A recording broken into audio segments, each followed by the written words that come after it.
देव भगवान की जय। प्यारे कृष्ण कन्हैया लाल की जय। श्री नारद पुराण पूर्व भाग चल रहा है, चतुर्थ पाद चल रहा है स्कंद पुराण की विषयानुक्रमणिका। इस पुराण के पाठ, श्रवण एवं दान का महात्म्य। श्री ब्रह्मा जी कहते हैं, वत्स सुनो, अब मैं स्कंद पुराण का वर्णन करता हूँ, जिसके पद पद में साक्षात महादेव जी स्थित हैं। मैंने सतकोटि पुराण में जो शिव की महिमा का वर्णन किया है, उसके सारभूत अर्थ का व्यास जी ने स्कंद पुराण में वर्णन किया है। उसमें 7 खंड किए गए हैं। सब पापों का नाश करने वाला स्कंद पुराण 81,000 श्लोकों से युक्त है। जो इसका श्रवण अथवा पाठ करता है, वह साक्षात भगवान शिव ही है। इसमें स्कंद के द्वारा उन शैव धर्मों का प्रतिपादन किया गया है जो तत्पुरुष कल्प में प्रचलित थे। वे सब प्रकार की सिद्धि प्रदान करने वाले हैं। इसके पहले खंड का नाम माहेश्वर खंड है, जो सब पापों का नाश करने वाला है। इसमें 12,000 से कुछ कम श्लोक हैं। यह परम पवित्र तथा विशाल कथाओं से परिपूर्ण है। इसमें सैकड़ों उत्तम चरित्र हैं तथा यह खंड स्कंद स्वामी के महात्म्य का सूचक है। माहेश्वर खंड के भीतर केदार महात्म्य में पुराण का आरंभ हुआ है। इसमें पहले दक्ष यज्ञ की कथा है। इसके बाद शिवलिंग पूजन का फल बताया गया है। इसके बाद समुद्र मंथन की कथा है और देवराज इंद्र के चरित्र का वर्णन है। फिर पार्वती का उपाख्यान और उनके विवाह का प्रसंग है। तत्पश्चात कुमार स्कंद की उत्पत्ति और तारकासुर के साथ उनके युद्ध का वर्णन है। फिर पाशुपत का उपाख्यान और चंड की कथा है। फिर दूत की नियुक्ति का कथन और नारद जी के साथ समागम का वृत्तांत है। उसके बाद कुमार महात्म्य के प्रसंग में पंचतीर्थ की कथा है। धर्म वर्मा राजा की कथा तथा नदियों और समुद्र का वर्णन है। तदनंतर इंद्रद्युम्न और नाड़ी जंग की कथा है। फिर मही नदी के प्रादुर्भाव और दमनक की कथा है। तत्पश्चात महिसागर संगम और कुमारेश का वृत्तांत है। इसके बाद नाना प्रकार के उपाख्यानों सहित तारक युद्ध और तारकासुर के वध का वर्णन है। फिर पंचलिंग स्थापन की कथा आई है। तदनंतर द्वीपों का पुण्यमय वर्णन, ऊपर के लोकों की स्थिति, ब्रह्मांड की स्थिति और उसका मान तथा बर्करेश की कथा है। महाकाल का प्रादुर्भाव और उसकी परम अद्भुत कथा है। फिर वासुदेव का महात्म्य और कोटि तीर्थ का वर्णन है। तदनंतर गुप्त क्षेत्र में नाना तीर्थों का आख्यान कहा गया है। पांडवों की पुण्यमयी कथा और बर्बरीक की सहायता से महाविद्या के साधन का प्रसंग है। तत्पश्चात तीर्थ यात्रा की समाप्ति है। तदनंतर अरुणाचल का महात्म्य तथा सनक और ब्रह्मा जी का संवाद है। गौरी की तपस्या का वर्णन और वहाँ के भिन्न भिन्न तीर्थों का वर्णन है। महिषासुर की कथा और उसके वध का परम अद्भुत प्रसंग कहा गया है। द्रोणाचल पर्वत पर भगवान शिव का नित्य निवास बताया गया है। इस प्रकार स्कंद पुराण में यह अद्भुत माहेश्वर खंड कहा गया है। दूसरा वैष्णव खंड है। अब उसके आख्यानों का मुझसे श्रवण करो। पहले भूमि बाराह संवाद का वर्णन है, जिसमें वेंकटाचल का पापनाशक महात्म्य बताया गया है। फिर कमला की पवित्र कथा और श्रीनिवास की स्थिति का वर्णन है। तदनंतर कुम्हार की कथा तथा सुवर्णमुखरी नदी के महात्म्य का वर्णन है। फिर अनेक उपाख्यानों से युक्त भरद्वाज की अद्भुत कथा है। इसके बाद मतंग और अंजन के पापनाशक संवाद का वर्णन है। फिर उत्कल प्रदेश के पुरुषोत्तम क्षेत्र का महात्म्य कहा गया है। तत्पश्चात मार्कंडेय जी की कथा, राजा अम्बरीश का वृत्तांत, इंद्रद्युम्न का आख्यान और विद्यापति की शुभ कथा का उल्लेख है। ब्रह्मन, इसके बाद जैमिनी और नारद का आख्यान है।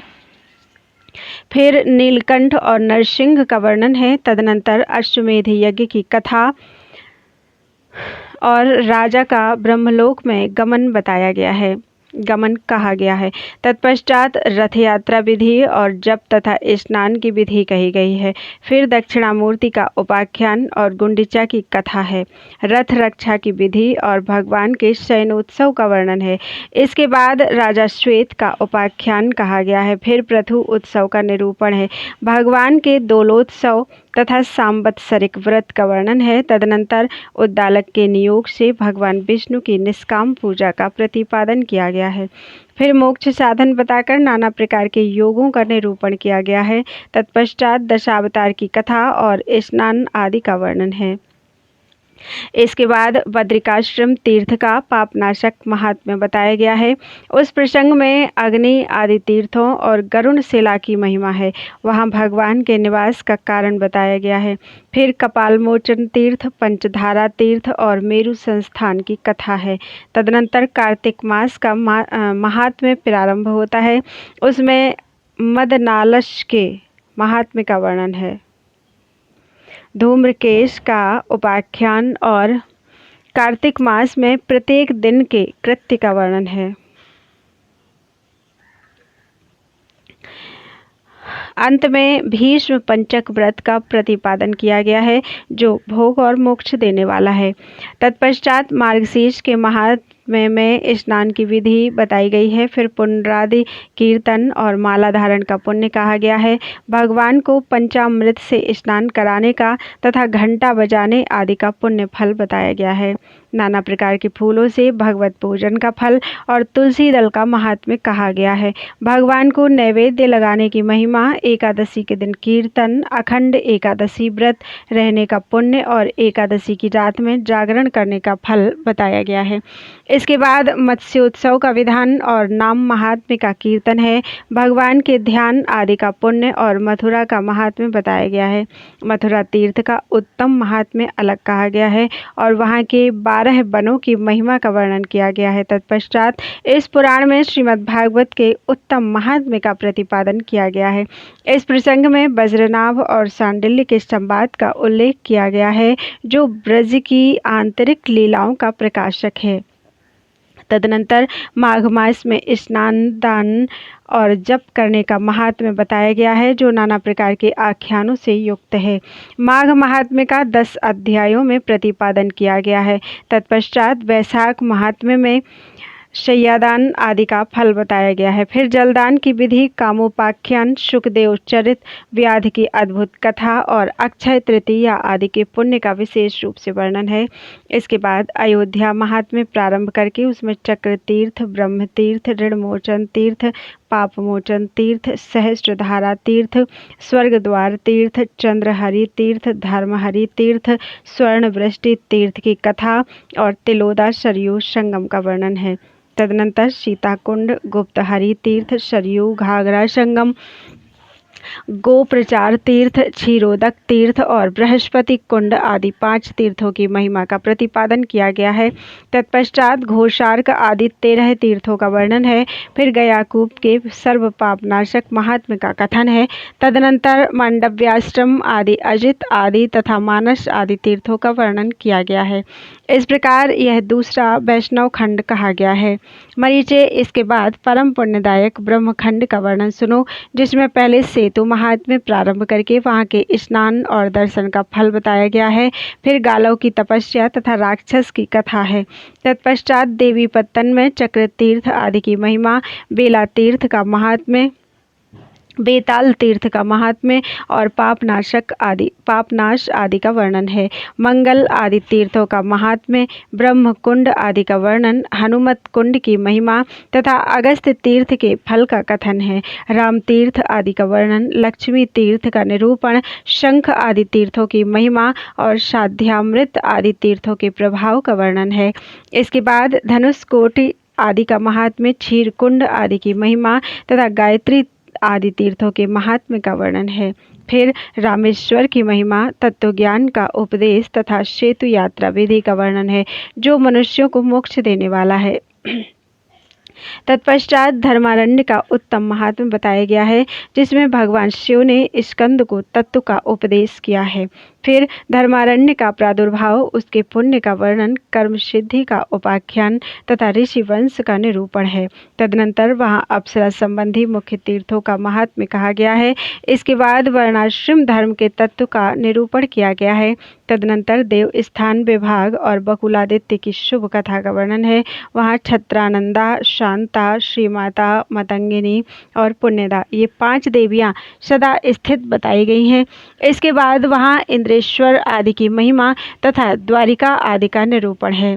लोहासुर की कथा, गंगाकूप का वर्णन, श्री रामचंद्र जी का चरित्र तथा सत्य मंदिर का वर्णन है। फिर जीर्णोद्धार की महिमा का कथन, आसन दान, जाति भेद वर्णन तथा स्मृति धर्म का निरूपण है। तत्पश्चात अनेक उपाख्यानों से युक्त वैष्णव धर्मों का वर्णन है। तदनंतर पुण्यमय चातुर्मास्य का महात्म्य प्रारंभ करके उसमें पालन करने योग्य सब धर्मों का निरूपण किया गया है। फिर दान की प्रशंसा, व्रत की महिमा, तपस्या और पूजा का महात्म्य तथा सच्छूद्र का कथन है। तदनंतर प्रकृतियों के भेद का वर्णन, शालिग्राम के तत्व का निरूपण, तारकासुर के वध का उपाय, गरुण पूजन की महिमा, विष्णु का शाप, वृक्ष भाव की प्राप्ति, पार्वती का अनुनय, भगवान शिव का तांडव नृत्य, राम नाम की महिमा का निरूपण, शिवलिंग पतन की कथा, पैजवन शूद्र की कथा, पार्वती जी का जन्म और चरित्र, तारकासुर का अद्भुत वध, प्रणव के ऐश्वर्य का कथन, तारकासुर के चरित्र का पुनर्वर्णन, दक्ष यज्ञ की समाप्ति, द्वादशाक्षर मंत्र का निरूपण, ज्ञान योग का वर्णन, द्वादश सूर्यों की महिमा तथा चातुर्मास्य महात्म्य के श्रवण आदि के पुण्य का वर्णन किया गया है, जो मनुष्यों के लिए कल्याणदायक है। तदनंतर ब्रह्मोत्तर भाग में भगवान शिव की अद्भुत महिमा, पंचाक्षर मंत्र के महात्म्य तथा गोकर्ण की महिमा का वर्णन है। तत्पश्चात शिवरात्रि की महिमा, प्रदोष व्रत का वर्णन तथा सोमवार व्रत की महिमा एवं सीमंतिनी की कथा है।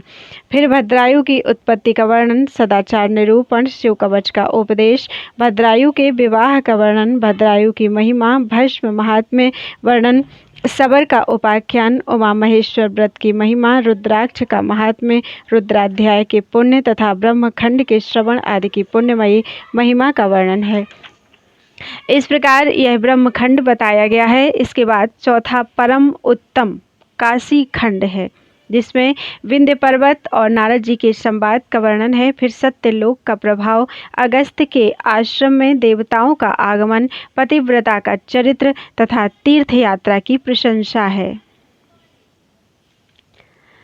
तदनंतर सप्तपुरी का वर्णन, संयमनी का निरूपण, शिव शर्मा को सूर्य, इंद्र और अग्नि के लोक की प्राप्ति का उल्लेख है। अग्नि का प्रादुर्भाव, निरति तथा वरुण की उत्पत्ति, गंधवती, अलकापुरी और ईशानपुरी के उद्भव का वर्णन, चंद्र, सूर्य, बुध, मंगल तथा बृहस्पति के लोक, ब्रह्मलोक, विष्णुलोक, ध्रुवलोक और तपोलोक का वर्णन है। तत्पश्चात ध्रुवलोक की पुण्यमयी कथा, सत्यलोक का निरीक्षण, स्कंद, अगस्त संवाद, मणिकर्णिका की उत्पत्ति, गंगा जी का प्राकट्य, गंगा सहस्रनाम, काशीपुरी की प्रशंसा, भैरव का आविर्भाव, दंडपाणि तथा ज्ञानवापी का उद्भव, कलावती की कथा, सदाचार निरूपण, ब्रह्मचारी का आख्यान, स्त्री के लक्षण, कर्तव्य अकर्तव्य का निर्देश, अभिमुक्तेश्वर का वर्णन, गृहस्थ योगी के धर्म, काल ज्ञान, देवोदास की पुण्यमयी कथा, काशी का वर्णन, भूतल पर माया गणपति का प्रादुर्भाव, विष्णु माया का प्रपंच, दिवोदास का मोक्ष, पंचनद तीर्थ की उत्पत्ति, बिंदु माधव का प्राकट्य, तदनंतर काशी का वैष्णव तीर्थ कहलाना, फिर शूलधारी शंकर का काशी में आगमन, जैगी शव्य के साथ संवाद, महेश्वर का ज्येष्ठेश्वर नाम होना, क्षेत्राख्यान, कंदुकेश्वर और व्याघ्रेश्वर का प्रादुर्भाव, शैलेश्वर, रत्नेश्वर तथा कृत्तिवासेश्वर का प्राकट्य, देवताओं का अधिष्ठान, दुर्गासुर का पराक्रम, दुर्गा जी की विजय, ओमकारेश्वर का वर्णन, पुनः ओमकार का महात्म्य, त्रिलोचन का प्रादुर्भाव, केदारेश्वर का आख्यान, धर्मेश्वर की कथा, विष्णु भुजा का प्राकट्य, वीरेश्वर का आख्यान, गंगा महात्म्य कीर्तन, विश्वकर्मेश्वर की कथा, दक्ष यज्ञोद्भव, सतीश और अमृतेश आदि का महात्म्य, पराशर नंदन व्यास जी की भुजाओं का स्तंभन क्षेत्र के तीर्थों का समुदाय, मुक्ति मंडप की कथा, विश्वनाथ जी का वैभव, तदनंतर काशी की यात्रा और परिक्रमा का वर्णन। ये काशी खंड के विषय हैं। तदनंतर 5वें अवंती खंड का वर्णन सुनो। इसमें महाकाल वन का आख्यान, ब्रह्मा जी के मस्तक का छेदन, प्रायश्चित विधि, अग्नि की उत्पत्ति, देवताओं का आगमन, देव दीक्षा, नाना प्रकार के पापों का नाश करने वाला शिव स्तोत्र, कपाल मोचन की कथा, महाकाल वन की कथा स्थिति, महाकाल वन की स्थिति, कलकलेश्वर का सर्व पाप नाशक तीर्थ, अप्सरा कुंड, पुण्यदायक रुद्र सरोवर, कुटुम्बेश, विद्याधरेश्वर तथा मरकटेश्वर तीर्थ का वर्णन। तत्पश्चात स्वर्गद्वार, चतुःसिंधु तीर्थ, शंकर वापिका, शंकरादित्य, पापनाशक, गंधर्व तीर्थ, दशाश्वमेधिक तीर्थ, अनंश तीर्थ, हरिसिद्धि प्रद तीर्थ, पिशाचादि यात्रा, हनुमदेश्वर, कवचेश्वर, महाकालेश्वर यात्रा, वाल्मीकेश्वर तीर्थ, शुक्रेश्वर और नक्षत्रेश्वर तीर्थ का उपाख्यान। कुशस्थली की परिक्रमा, अक्रूर तीर्थ, एकपाद तीर्थ, चंद्रार्क वैभव तीर्थ, करभेश तीर्थ, लडुकेश तीर्थ आदि,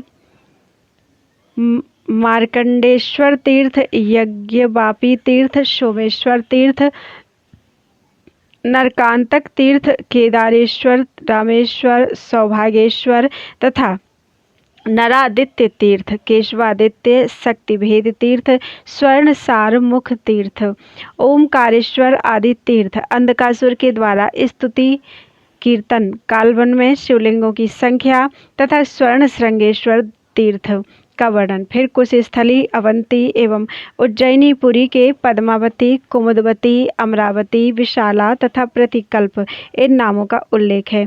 इनका उच्चारण ज्वर की शांति करने वाला है।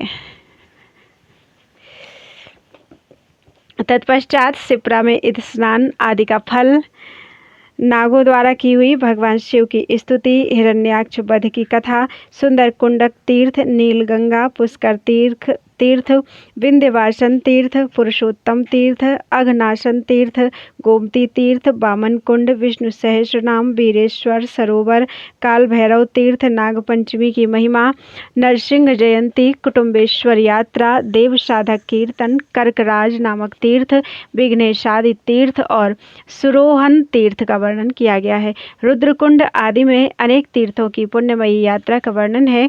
इसके बाद नर्मदा नदी का महात्म्य बतलाया गया है, जिसमें धर्मपुत्र युधिष्ठिर के वैराग्य और मार्कंडेय जी के साथ उनके समागम का वर्णन है।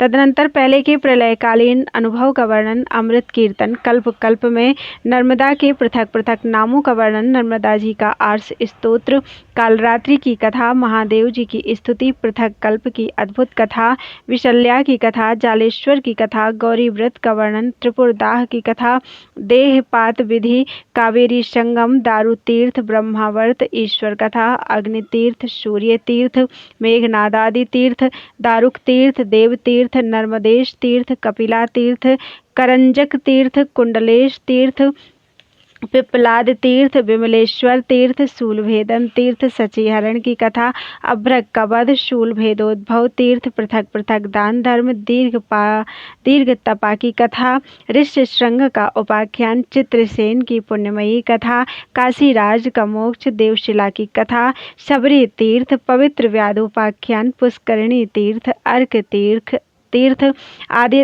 आदित्येश्वर तीर्थ, शक्र तीर्थ, करोटिक तीर्थ, कुमारेश्वर तीर्थ, अगस्तेश्वर तीर्थ, आनंदेश्वर तीर्थ, मातृ तीर्थ, लोकेश्वर तीर्थ, धनदेश्वर तीर्थ, मंगलेश्वर तीर्थ तथा कामज तीर्थ, नागेश्वर तीर्थ, गोपाल तीर्थ, गौतम तीर्थ, शंखचूर्ण तीर्थ, नारदेश्वर तीर्थ, नंदिकेश्वर तीर्थ, वर्णेश्वर तीर्थ, दधिस्कंदादि तीर्थ, हनुमदेश्वर तीर्थ, रामेश्वर आदि तीर्थ, सोमेश्वर, पिंगलेश्वर, ऋणमुक्षेश्वर, ऋणमोक्षेश्वर, कपिलेश्वर, पूतिकेश्वर, जलेशय, चंडार्क, यमतीर्थ, कल्लोढ़ीश्वर, नंदिकेश्वर, नारायणेश्वर, कोटीश्वर, व्यास तीर्थ, प्रभास तीर्थ, नागेश्वर तीर्थ, संकर्षण तीर्थ, प्रश्रयेश्वर तीर्थ, पुण्यमय एरंडी, संगम तीर्थ, सुवर्णशिल तीर्थ, करंज तीर्थ,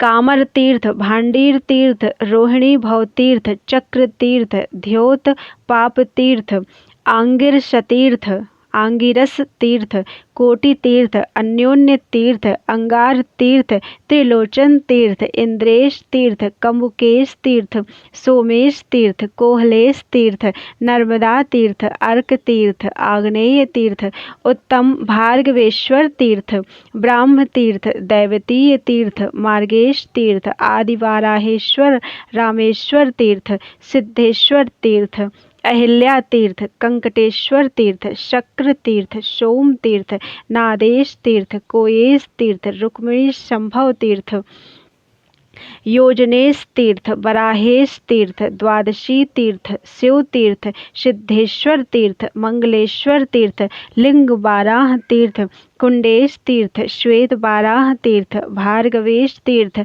रवीश्वर तीर्थ, शुक्ल आदि तीर्थ, हुंकार स्वामी तीर्थ, संगमेश्वर तीर्थ, नहुषेश्वर तीर्थ, मोक्षण तीर्थ, पंचगोपद तीर्थ, नाग शावक तीर्थ, सिद्धेश तीर्थ, मार्कंडेय तीर्थ, अक्रूर तीर्थ, कामोद तीर्थ, शूलारोप तीर्थ, मांडव्य तीर्थ, गोपकेश्वर तीर्थ, कपिलेश्वर तीर्थ, पिंगलेश्वर तीर्थ, भूतेश्वर तीर्थ, गंगा तीर्थ, गौतम तीर्थ, अश्वमेध तीर्थ, भृगुकच्छ तीर्थ, पापनाशक केदारेश तीर्थ, कलकलेश तीर्थ या कनखलेश तीर्थ, जालेश तीर्थ, शालिग्राम तीर्थ, बाराह तीर्थ, चंद्रप्रभास तीर्थ, आदित्य तीर्थ, श्रीपद तीर्थ, हंस तीर्थ, मूलस्थान तीर्थ, शूलेश्वर तीर्थ, उग्र तीर्थ, चित्रदैवक तीर्थ, सिखीश्वर तीर्थ, कोटि तीर्थ, दशकन्या तीर्थ, सुवर्ण तीर्थ, ऋणमोचन तीर्थ, भारत भूति तीर्थ, पुंखमुंडित तीर्थ, आमलेश तीर्थ, कपालेश तीर्थ, श्रृंगई तीर्थ, कोटि तीर्थ और लोटलेश तीर्थ आदि का वर्णन है। इसके बाद फल स्तुति कही गई है। तदनंतर कृमि जंगल महात्म्य के प्रसंग में रोहिताश्व की कथा, धुंधुमार का उपाख्यान, उसके वध का उपाय, धुंधुवध, चित्रबह का उद्भव, उसकी महिमा, चंडीश का प्रभाव, रतीश्वर, केदारेश्वर, लक्ष्य तीर्थ, विष्णुपदी तीर्थ, मुखार तीर्थ, च्यवनांध तीर्थ, ब्रह्म सरोवर चक्र तीर्थ, ललितोपाख्यान, बहुगोमुख तीर्थ, रुद्रावर्त तीर्थ, मार्कंडेय तीर्थ, पापनाशक तीर्थ, श्रवणेश तीर्थ, शुद्ध पट तीर्थ, देवांदु प्रेत तीर्थ, जिह्वोद तीर्थ का प्राकट्य, शिवोद्भवेद तीर्थ और फलश्रुति, इन विषयों का वर्णन है। यह सब अवंती खंड का वर्णन किया गया है, जो श्रोताओं के पाप का नाश करने वाला है। इसके अनंतर नागर खंड का परिचय दिया जाता है। इसमें लिंगोत्पत्ति का वर्णन, हरिश्चंद्र की शुभ कथा, विश्वामित्र का महात्म्य, त्रिशंकु का स्वर्गलोक में गमन, हाटकेश्वर महात्म्य के प्रसंग में व्रतासुर का वध, नागविल संघ तीर्थ, अचलेश्वर वर्णन, चमत्कार की चमत्कारपूर्ण कथा, गयशीर्ष तीर्थ, बालश तीर्थ, बालमंड तीर्थ, मृग तीर्थ, विष्णुपाद, गोकर्ण, युग रूप, समाश्रय तथा सिद्धेश्वर तीर्थ, नाग सरोवर, सप्तऋषि तीर्थ, अगस्त्य तीर्थ, भ्रूण गर्त, नलेश तीर्थ, भीष्म तीर्थ, वैडूर मरकत तीर्थ, शर्मिष्ठा तीर्थ, सोमनाथ तीर्थ, दुर्गा तीर्थ, आनर्तिकेश्वर तीर्थ, जमदग्नि वध की कथा, परशुराम द्वारा क्षत्रियों के संहार का कथानक, राम हृद, नागपुर तीर्थ, षडलिंग तीर्थ, यज्ञ भूतीर्थ, मुंडीरादि तीर्थ, त्रिकार्क तीर्थ, सती परिणय तीर्थ, रुद्रशीर्ष तीर्थ, योगेश तीर्थ, बालखिल्य तीर्थ, गरुण तीर्थ, लक्ष्मी जी का शाप, सप्तविंश तीर्थ, सोम प्रसाद तीर्थ, अम्बा वृद्ध तीर्थ, अग्नि तीर्थ, ब्रह्मकुंड, गोमुख तीर्थ, लोह यष्टि तीर्थ, अजापालेश्वरी देवी, शनैश्चर तीर्थ, राजवापी, रामेश्वर, लक्ष्मणेश्वर, कुशेश्वर, लवेश्वर लिंग, सर्वोत्तमोत्तम 68 तीर्थों के नाम, दमयंती पुत्र, त्रिजात की कथा, रेवती अम्बा की स्थापना, भक्ति का तीर्थ का आविर्भाव, क्षेमंकरी देवी, केदार क्षेत्र का प्रादुर्भाव, शुक्ल तीर्थ, मुखारक तीर्थ, सत्य संधेश्वर का आख्यान, कर्णोत्पला की कथा, अटेश्वर तीर्थ, याज्ञवल्क्य के तीर्थ, गौरी गणेश तीर्थ, वास्तुपद तीर्थ का आख्यान, अजाग्रहा देवी की कथा, सौभाग्यांध तीर्थ, शूलेश्वर लिंग, धर्मराज की कथा, मिष्ठान्न देवेश्वर का आख्यान, 3 गणपति का आविर्भाव, जाबाली चरित, मकरेश की कथा, कालेश्वरी और अंधक का आख्यान,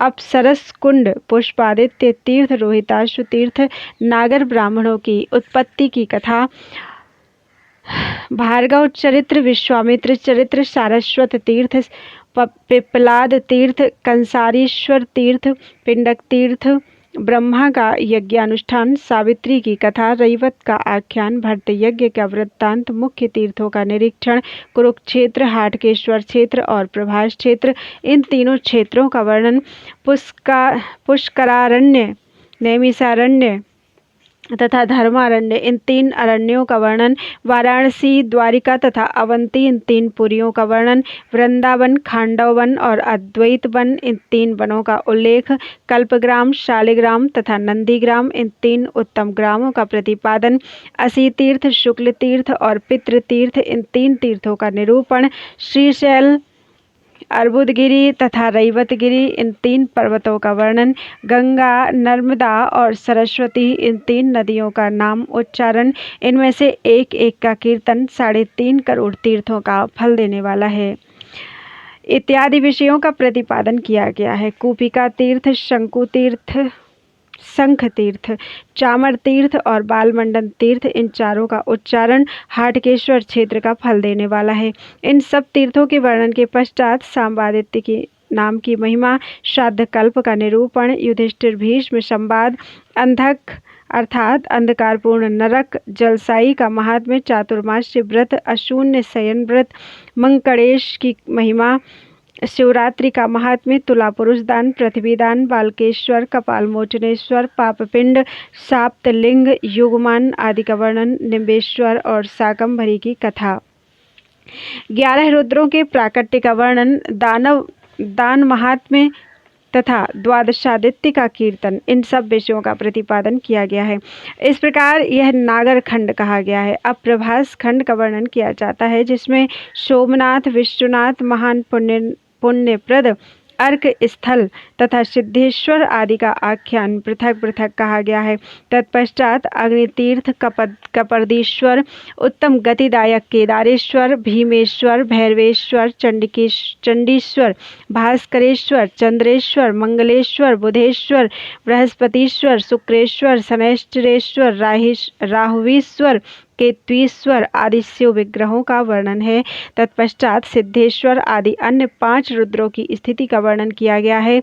बरारोहा, अजापाला, मंगला, ललितेश्वरी, लक्ष्मीश्वर, बाड़वेश्वर, उर्वीश्वर, कामेश्वर, गौरीश्वर, वरुणेश्वर, दुर्वासेश्वर, गणेश्वर, कुमारेश्वर, चंडकल्प, सकुलीश्वर, कोटीश्वर तथा बाल रूपधारी ब्रह्मा आदि की उत्तम कथा है। तत्पश्चात नरकेश्वर, संवर्तेश्वर, निधीश्वर, बलभद्रेश्वर, गंगा, गणपति, जाम्बवती नदी, पांडुकूप, शतमेध, लक्षमेध और कोटिमेध की श्रेष्ठ कथा है। दुर्वासादित्य, घट स्थान, हिरण्याशंगम, नागरादित्य, श्री कृष्ण, संकर्षण, समुद्र, कुमारी, क्षेत्रपाल, ब्रह्मेश्वर, पिंगला संगमेश्वर, शंकरादित्य, घटेश्वर, ऋषि तीर्थ, नंदादित्य, त्रितकूप, सोमपान, पर्णादित्य और न्यंकुमति की भी अद्भुत कथा का उल्लेख है। तदनंतर बाराह स्वामी का वृत्तांत, छायालिंग, गुल्फ, कनकनंदा, कुंती और गंगेश की कथा है। फिर चमसोद्भेदेश्वर, विदुरेश्वर, त्रिलोकेश्वर, मंकड़ेश्वर, त्रिपुरेश्वर तथा संड तीर्थ की कथा है। फिर सूर्यप्राची, तीक्ष्ण और उमानाथ की कथा है। पृथ्व्युद्धार, शूलस्थल, च्यवनादित्य और च्यवनेश्वर का वृत्तांत है। उसके बाद अजापालेश्वर, बालादित्य, कुबेर स्थल तथा ऋषि तोया की पुण्यमयी कथा एवं श्रीगालेश्वर का महात्म्य कीर्तन है। फिर नारदादित्य की कथा, नारायण के स्वरूप का निरूपण, ताराकुंड की महिमा तथा मूल चंडीश्वर का वर्णन है। चतुर्मुख गणेश और कलम्बेश्वर की कथा, गोपाल स्वामी, बकुल स्वामी और मरुदगण की भी कथा है। तत्पश्चात क्षेमादित्य, उन्नत विघ्नेश, तल स्वामी, कालमेध, रुक्मिणी, दुर्वासेश्वर, भद्रेश्वर, शंखावर्त, मोक्ष तीर्थ, गोष्पद तीर्थ, अच्युत ग्रह, जालेश्वर, ओमकारेश्वर, चंडीश्वर, आशापुर निवासी विघ्नेश और कलाकुंड की अद्भुत कथा है। कपिलेश्वर और जरदगौ शिव की भी विचित्र कथा का उल्लेख है। नलेश्वर, करकोटकेश्वर, हाटकेश्वर, नारदेश्वर, यंत्रभूषा, दुर्गकूट और गणेश की कथा का भी उल्लेख है। सुपर्ण भैरवी और एला भैरवी तथा भल्ल तीर्थ की भी महिमा है। तत्पश्चात कर्दमाल तीर्थ और गुप्त सोमनाथ का वर्णन है। इसके बाद बहुस्वर्णेश्वर, श्रृंगेश्वर, कोटीश्वर, मार्कंडेश्वर, कोटीस तथा दामोदर ग्रह की महात्म्य कथा है। तदनंतर स्वर्णरेखा, ब्रह्मकुंड, कुंतीश्वर, भीमेश्वर, मृगीकुंड तथा सर्वस्व ये वस्त्रापथ क्षेत्र में कहे गए हैं। तत्पश्चात दुर्गा भल्लेश, गंगेश, रैवतेश, अर्बुदेश्वर, अचलेश्वर, नागतीर्थ, वशिष्ठाश्रम, भद्रकर्ण, त्रिनेत्र, केदार, तीर्थागमन, कोटीश्वर, रूपतीर्थ और ऋषिकेश ये अद्भुत महात्म्य कथाएं हैं। इसके बाद सिद्धेश्वर, शुक्रेश्वर, मणिकर्णेश्वर, पंगतीर्थ, यमतीर्थ और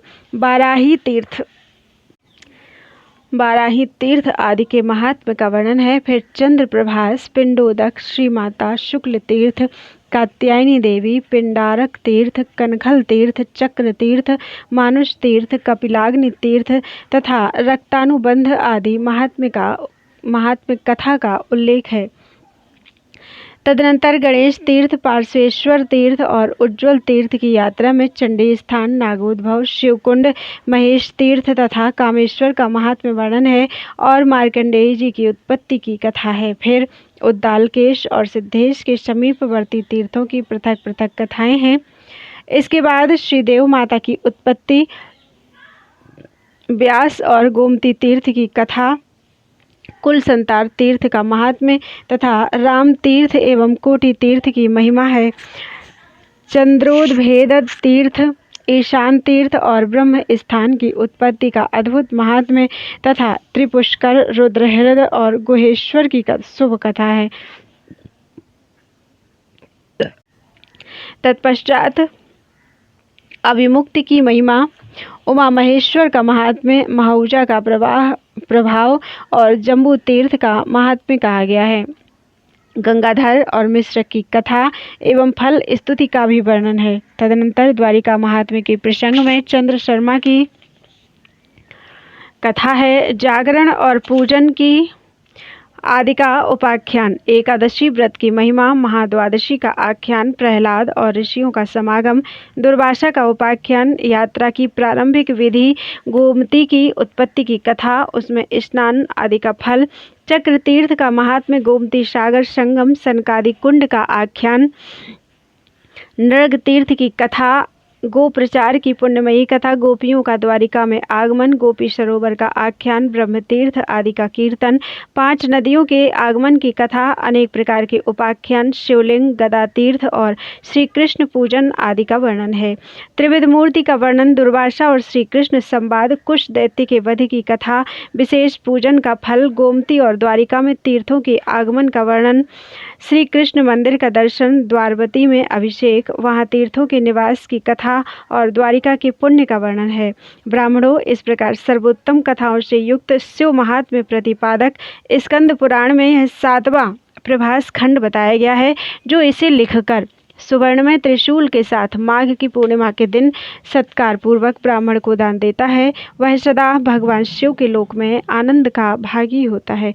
बोलो वृंदावन बिहारी लाल की जय।